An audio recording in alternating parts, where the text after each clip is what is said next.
So guys, I have here my package already. Delivered na to siya. Supposedly on 18th. So December 18th.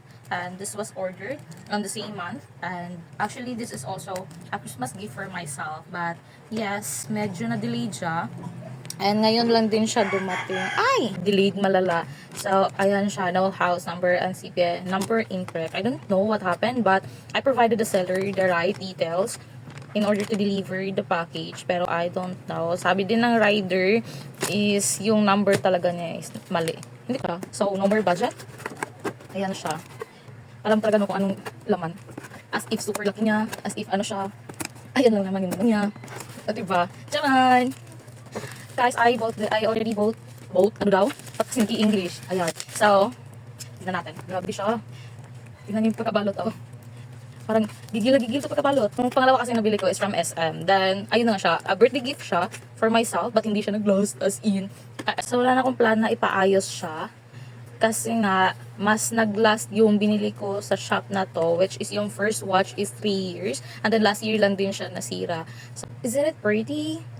So, yung nabili ko naman before is kulay gold siya, but medyo din, ano siya, medyo malaki din yung strap niya. Wait lang, papakita ko sa inyo. So, guys, ito yung nabili ko sa SM, which is naman yung first watch na nabili ko sa online shop na napagbilhan ko ng watch na to ngayon. I bought this one for amount of 2,000 plus. And then, ito din, same. Pero mas nagtagal to siya. And then, ito siya, around 1K plus lang siya. So, nakita nyo sa box, 1,970 na siya. So, bibilhan ko na lang to siya ng but same lang naman ng times of usage. Sinusuot lagi, nababasa. But yes, ito yung mas nag-last long kaysa dito. So, ayan siya. And look at the design, guys. And so, same lang siya ng water resistant. 50M. Ayan siya. My date. And ito siya is, ganito yung design niya. Yung strap. Ayan. Halos medyo same lang naman siya. And then, but this one is, mas more on pambabae siya nga style. Ay. Tsaka na ko nga lang isuot. And then, medyo kasi ako chubby. Kasi malaking babae ako. Yung mas bagay sa akin naman, this time is silver talaga. Unlike sa gold.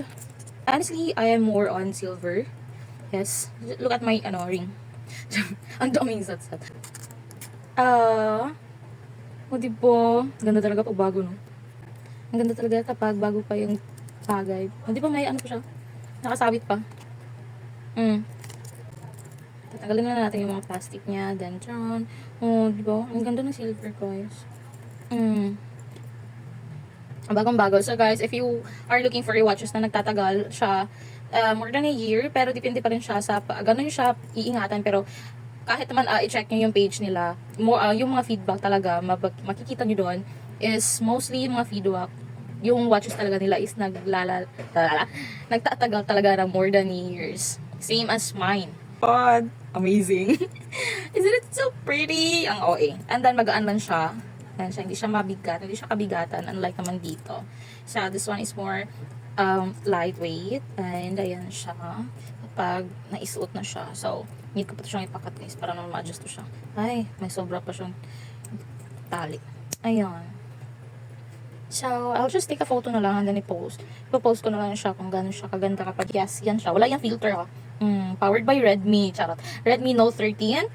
Ayan. So, ayan yung kuha niya sa video, guys. And look at that. Uy, parang mas bet ko to siya. Parang mas bagay talaga sa akin yung, ito, nito. Pakasikip nito. Pakasikip nito sa, ko. Mas bagay talaga sa akin yung stainless. And then, thin na strap. Kesa naman sa malakihan. Ayan, di ba? So, which is, sa paningin nyo, ano yung mas maganda? Ano yung mas bagay? Ayan siya. Ayan siya pag malayuan. Parang mas maganda talaga yung maliit. Kaysa malaki. Diba? So, umaandar naman. And then, isi-set up na natin siya. And then, ito yung likod niya. Ayan siya, she's wall. Kung ano yung mga nakalagay sa pagkawatch. And then, may available din silang mga iba't ibang designs. And then, meron din sila ng Seiko. Which is, alam niyo naman na medyo may kamahalan din talaga yung brand na yun. And then, so, ito lang yung sa akin. And again, very murayta lang siya. Pero, nagtatagal siya. Kasi, siya, original yung mga nila sa watches nila. Ayun siya. And then, nababasa ito siya. Pero, hindi porkit nababasa. Hindi pwede siyang, hindi to siya pang diving watch, guys. So, bawal siyang ilunod. Pwede siyang mabasa, pero bawal siyang ilunod. Magkaiba yung diving watch sa water resistance. Ayan. So, again, i-mention ko na lang yung page, name ng page nila sa Facebook kung interesado kayong bumili, mag-try. But again, as honest review guys, naglast talaga siya na more than 1 year yung watch na nabili ko from them kaysa dito sa relo na nabili ko sa SM Cebu. So, thank you so much for watching guys. And again, i-check na lang yung Facebook page nila and then to check for their feedbacks or reviews from their watches as well.